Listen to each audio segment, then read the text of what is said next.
नमस्कार. ऑगस्ट 2025मध्ये मी हा लेख लिहिला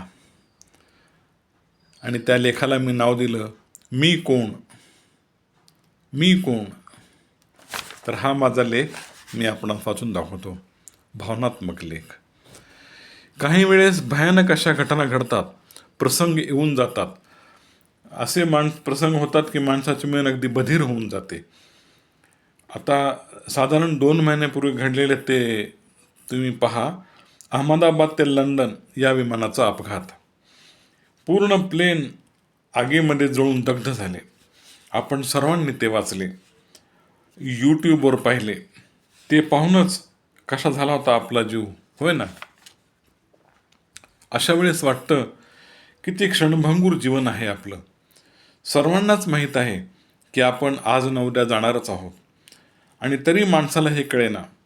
हे माझं, ते तुझं, असे सर्व वादविवाद, भांडणे, मारामाऱ्या, लुटालूट, धमक्या, जाळपोळ, दरोडे, अत्याचार हे जगात चालूच आहे.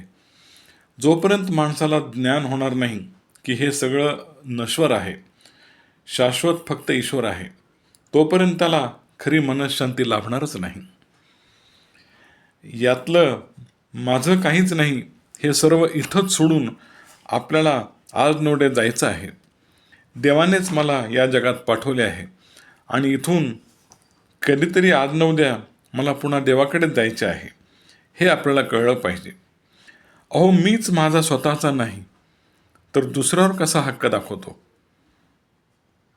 उपभोग घ्या पण आसक्ती धरू नका, असं देव सांगतो.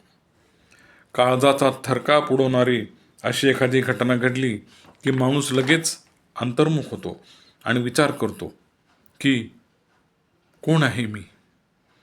खरंच मी कोण आहे. मी कोण आहे. मी कोण आहे.